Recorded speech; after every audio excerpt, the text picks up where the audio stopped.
This morning's reading is from The Invention of Nature, Alexander von Humboldt's New World by Andrea Wolf. It was May 1804, and Humboldt, Bonpland, Montufar, and their servant Jose were sailing from Cuba toward the east coast of the United States.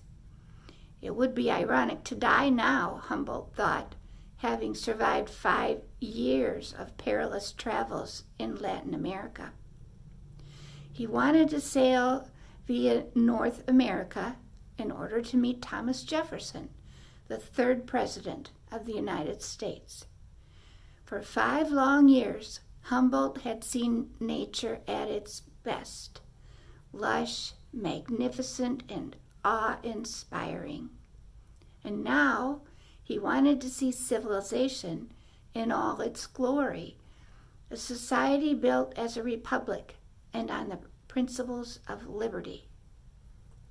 After a week at sea, the hurricane abated and the winds eventually calmed.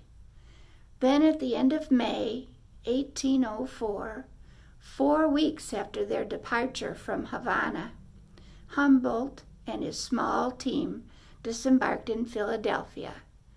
With its 75,000 inhabitants, the largest city in the United States. On the eve of his arrival, Humboldt wrote a long letter to Jefferson expressing his desire to meet in Washington, D.C., the nation's new capital. Your writings, your actions, and the liberalism of your ideas, Humboldt wrote, have inspired me from my earliest youth. He brought a wealth of information from Latin America, Humboldt informed Jefferson, where he had collected plants, made astronomical observations, found hieroglyphs of ancient civilizations deep in the rainforest, and had amassed important data from the colonial archives of Mexico City. In 1804, Jefferson was at the pinnacle of his career. He had written the Declaration of Independence, was President of the United States, and by the end of the year, he would win a landslide election, securing his 2nd term. With Jefferson's recent purchase of the Louisiana Territory from the French, the foundation was laid for the nation's expansion to the west. For a mere U.S. $15 million, Jefferson had doubled the nation's size, adding more than 800,000 square miles that stretched west from the Mississippi to the Rocky Mountains and from Canada in the north to the Gulf of Mexico in the south. Humboldt's arrival could not have been better timed. The American consul in Cuba, Vincent Gray, had already written to Madison urging him to meet Humboldt because he had useful information about Mexico, their southern neighbor, since the acquisition of the Louisiana Territory. Yet America had changed in the 3 decades since the Revolution. Old revolutionary friends had fallen out over their different visions for the Republic and had turned to vicious partisan fighting. Jefferson regarded himself foremost as a farmer and a gardener, and not as a politician. No occupation is so delightful to me as the culture of the earth, he said. Like Humboldt, Jefferson moved across the sciences with ease. He was obsessed with measurements, compiling a large number of lists that ranged from the hundreds of species of plants he was growing at Monticello to daily temperature tables. Jefferson was, one contemporary said, the enlightened philosopher, the distinguished naturalist, the first statesman on earth, the friend, the ornament of science, the father of our country, the faithful guardian of our liberties. He couldn't wait to meet Humboldt.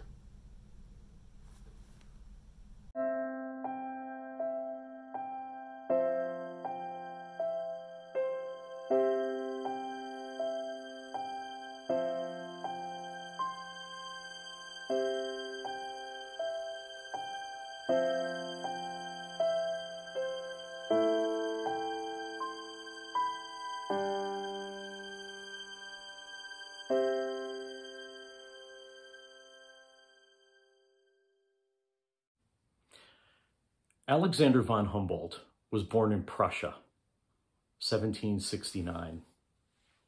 23 years after Thomas Jefferson was born in Virginia, then still a colony of Great Britain. 1769 was also the year Napoleon Bonaparte was born. The world was becoming more navigable, and the population was shifting as countries were expanding through land grabs. Prussia was in the midst of a massive military expansion across Northern Europe, which in 1791 led to the formation of the German Empire, which stood until the end of World War II. Revolutions were brewing everywhere, especially in the Americas, as the political map of Europe was beginning its evolution to look the way it does today. It was a time of tumult. Exciting, but chaotic. The ideals of the Enlightenment had taken hold. The arts and mathematics were flourishing. Science, now understood as the practice of observation and controlled experiments, dominated education and public policy, even in monarchies like Prussia, Great Britain, and Spain. Von Humboldt's father, who was born to a prominent, if not gentried family, served with honors in the 7 Years' War, and was rewarded with a post of chamberlain to the king. Alexander grew up surrounded by wealth and privilege. He was privately schooled alongside his brother Wilhelm, who grew up to be a well-respected linguist, philosopher, and government minister. Alexander, despite being brilliant himself, felt like he could never keep up with Wilhelm. At the age of 16, Alexander went off to a series of colleges across Prussia, earning no degree in any particular field of study, and feeling like a bit of a disappointment. What he wanted to do, really, was travel. So at the age of 21, he went off to England with a friend, whom he loved dearly, where they met prominent thinkers of the time, explorers, artists, and botanists, including Captain William Bligh of Mutiny on the Bounty fame, and the botanist from the first voyage of British explorer Captain William Cook. His life was changed forever. Von Humboldt figured the best chance he had of traveling was to become a scientist. So off he went to the Freiburg School of Mines back in Prussia to study geology. The work didn't exactly excite him, but he knew it would get him entree to the ships exploring the world. And it did. He spent years getting his degree, and then sponsorship for his travels, the reports of which would ultimately change the way Europeans and North Americans saw the natural world. At the time, the philosophy dominating the people who called themselves civilized Westerners was that the world was something to be conquered and tamed. Their job, they thought, was to bring order to chaos by dominating the land and even eradicating animal predators and plant species they found annoying. They saw themselves as shapers of the world. But Humboldt was different. He went into his journeys with exuberance and curiosity, which led him to measure, qualify, document, and even catalog samples of everything he encountered. Aided by his scientific partner, Aimé Bonpland, his companion, Carlos Montufar, and their servant, Jose. His first trip was across the Americas, leaving the port of La Coruña, Spain in 1799. He landed weeks later in Cumana, in a region that is now Venezuela, and encountered the global slave trade for the first time, the inhumanity of which stayed with him for the rest of his life. Then he went on to Lake Valencia, where talking with locals and measuring everything he could possibly measure, the idea of human-induced climate change first came to him. He wrote, "When forests are destroyed, as they are everywhere in America by the European planters with an imprudent precipitation, the springs are entirely dried up or become less abundant. The beds of rivers remaining dry during a part of the year are converted into torrents whenever great rains fall on the heights.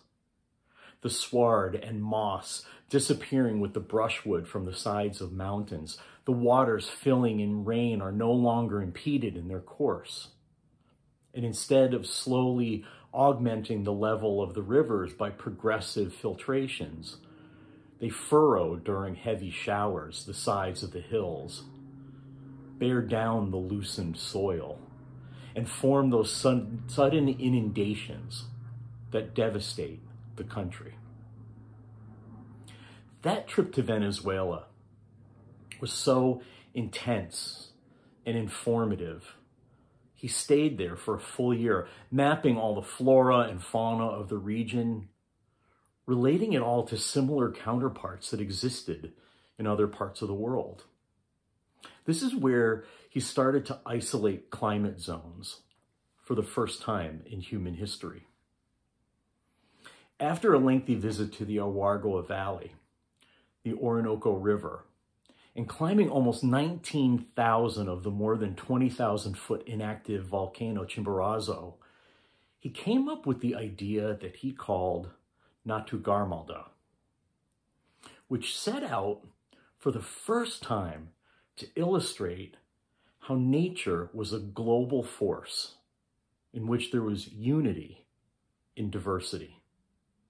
As author Andrea Wolf wrote, instead of placing plants in their taxonomic categories, he saw vegetation through the lens of climate and location, a radically new idea that still shapes our understanding of ecosystems today.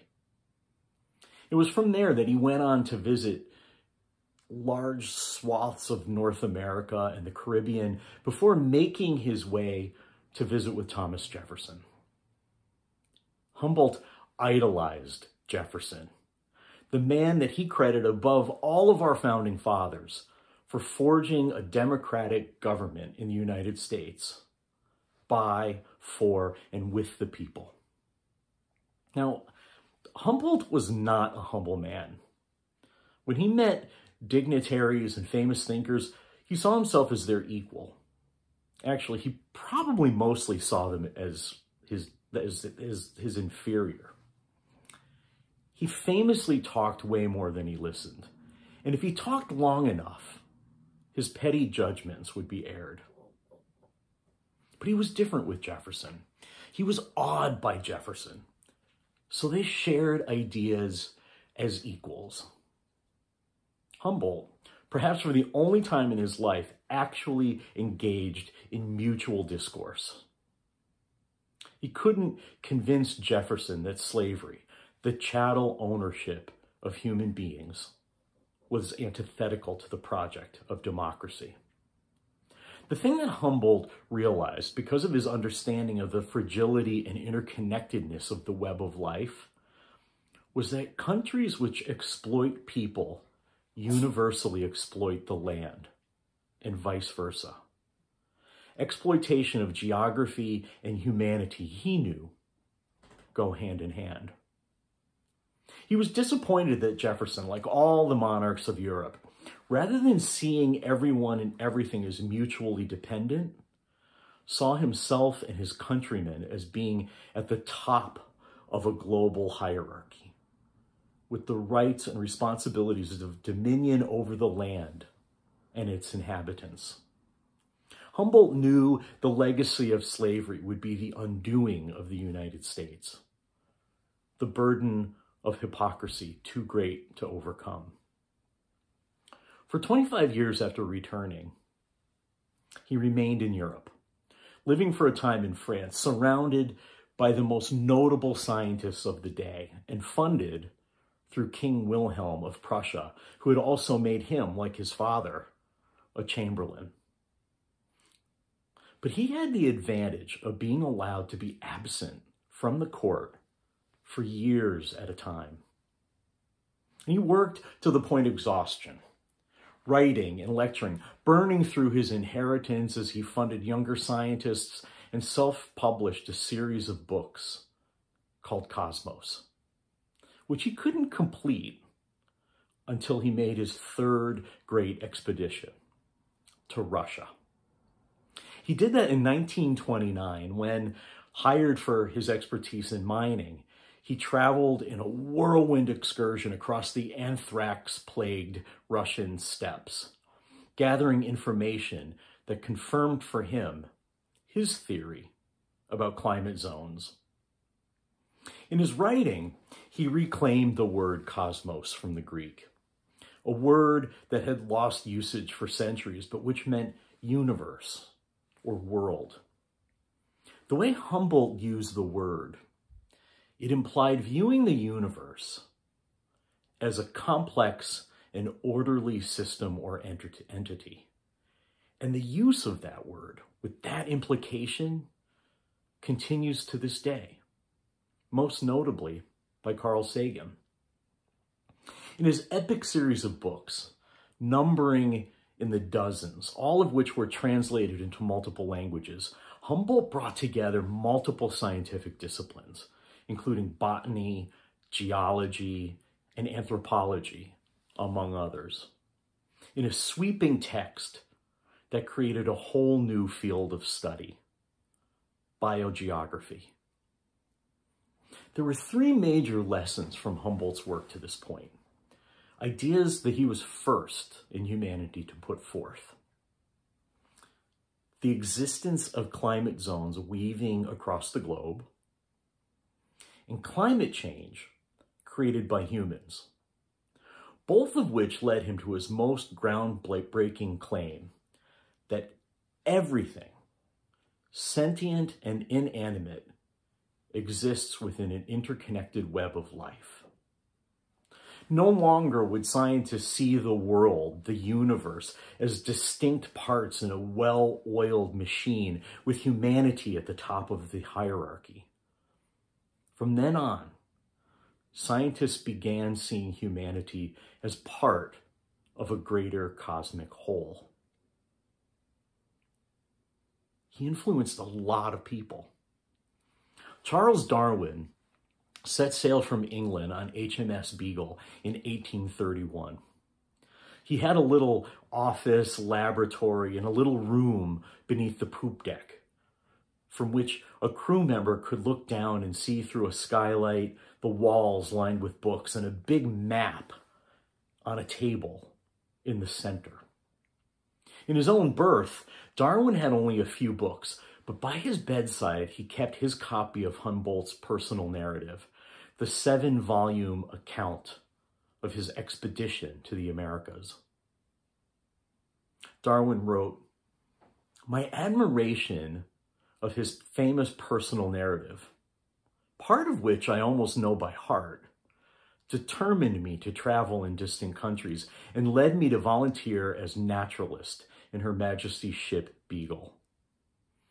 Humboldt's theory of the interconnected web of life and his practice of measuring, collecting, and documenting everything were the basis for Darwin's theory of evolution." In the summer of 1845, Henry David Thoreau famously set out to live in a little cabin he built next to Walden Pond in Concord, Massachusetts. He famously said, "I went to the woods because I wished to live deliberately, to front only the essential facts of life and see if I could not learn what it had to teach, and not, when I came to die, discover that I had not lived." I wanted to live deep and suck out all the marrow of life, to live so sturdily and Spartan-like as to put to rout all that was not life, to cut a broad swath and shave close, to drive life into a corner and reduce it to its lowest terms. During his 2 years, 2 months, and 2 days living in the cabin, Thoreau used the scientific tools of the day, like Humboldt, to measure, quantify, and catalog every bit of information he could as the seasons and the water level of the pond changed. Afterward, he returned to regular life, working in his father's pencil factory.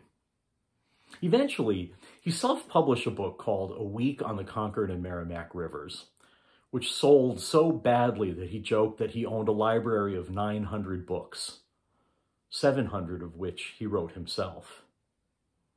Then he picked up Humboldt's Cosmos, which, according to Woolf, taught Thoreau that the collection of individual observations created a portrait of nature as a whole, in which each detail was like a thread in the tapestry of the natural world. The book that resulted from that period of intense study, writing, and walking in contemplation was completely different from the book he first expected he would write, and from the one he had just written. Walden is still a classic today, a Bible for students of the web of life. John Muir was born in Scotland and emigrated with his family to the United States at the age of 11. Avoiding conscription during the Civil War, he went to Canada seeking what he called the University of the Wilderness, later returning home to work in a factory, saving money for a journey.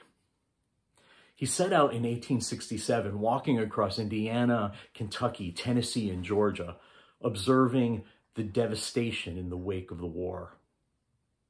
He eventually made his way to Cuba, where he became familiar with Humboldt's personal narrative and Cosmos, and decided to make his way to California. There, he traveled from the gold rush chaos of San Francisco through the Eden-like Central Valley to Yosemite, where he was stunned by Half Dome, El Capitan, and the great sequoias. He later wrote in his book, My First Summer in the Sierra, when we try to pick out anything by itself, we find it hitched to everything else in the universe. Time and time again, influenced by Humboldt, Muir came back to this idea. At the time, the majority of scientists working on the Geological Survey of California believed that Yosemite Valley was created by volcanic eruptions. But using the cross-disciplinary practices he learned from Humboldt, Muir, according to Woolf, was the first to realize that glaciers, slowly moving giants of ice, had carved it out over thousands of years. So, you might be asking, what do the exploits and lessons of a forgotten scientist of the 19th century have to do with religious liberals in the 21st century?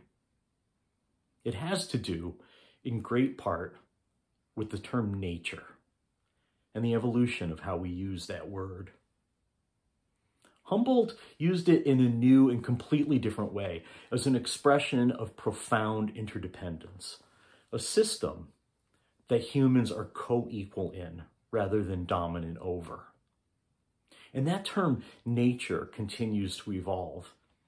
Even though scientists know better, most of the rest of us are still learning the depth of the meaning in that term.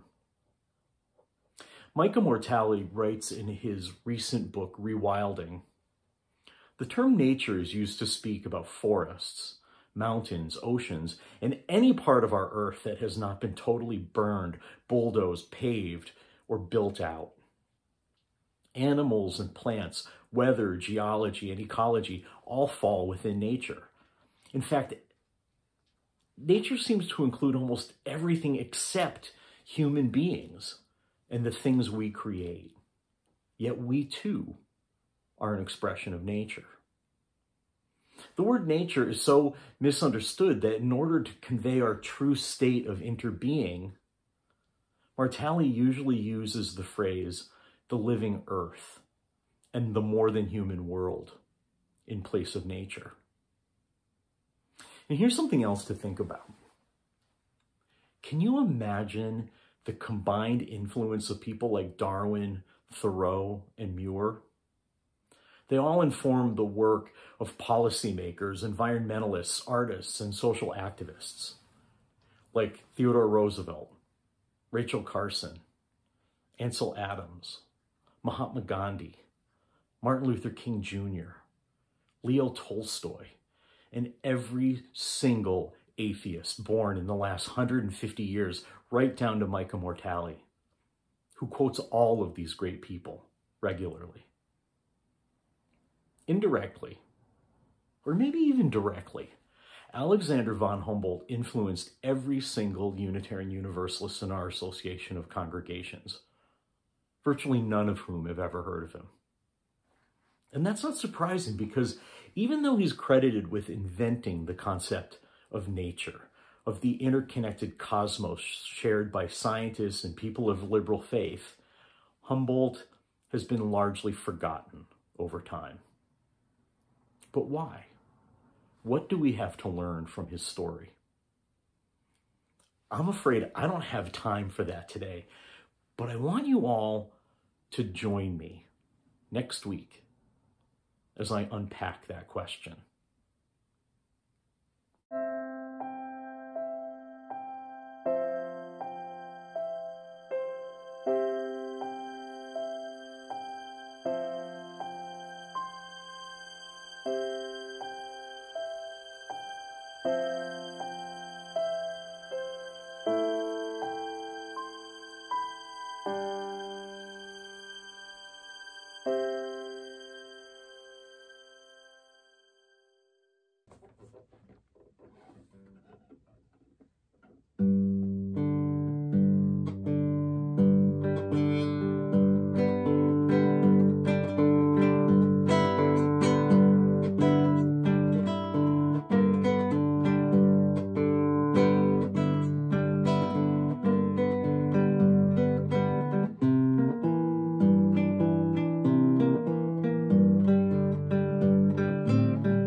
East Shore Unitarian Universalist Church, as a member of the Unitarian Universalist Association of Congregations, is part of the interconnected web of all existence. We're just a part of it. We're just a part of the entire web of life that Alexander von Humboldt articulated. And we know this not just because it's our seventh principle, but because we know it in our bones, in our existence, in the life that we share, in the work that we do together as a congregation. So I'm going to ask you today to support the interconnected web of life by giving as generously as you can, not just by fulfilling the pledge that you've made to support the work of our congregation, but by maybe even giving a little extra to support our partner organizations. Please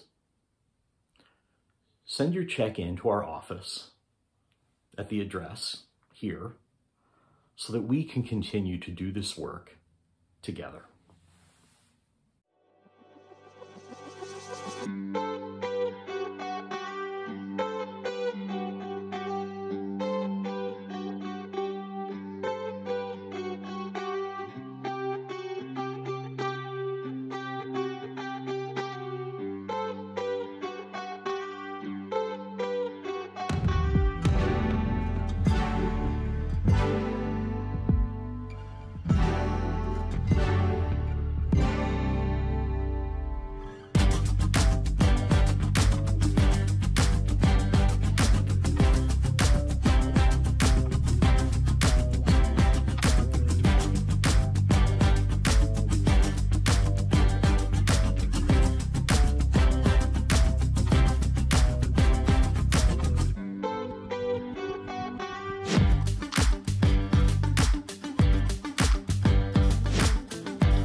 The Eternal by Stephen Schick.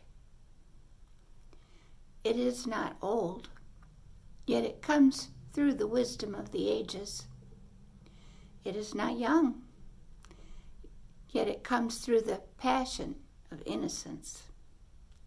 It is not revolutionary, yet it comes proclaiming change. It is not solitary, yet it travels alone, seeking the open heart. It is not lonely, yet it seeks relationship.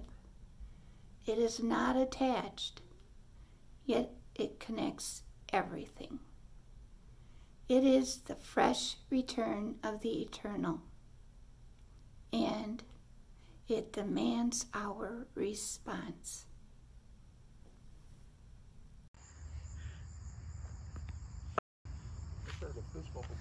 We join hands in Unitarian Universalist Fellowship pledging ourselves to an individual religious freedom which transcends all creeds, not to think alike, but to journey together.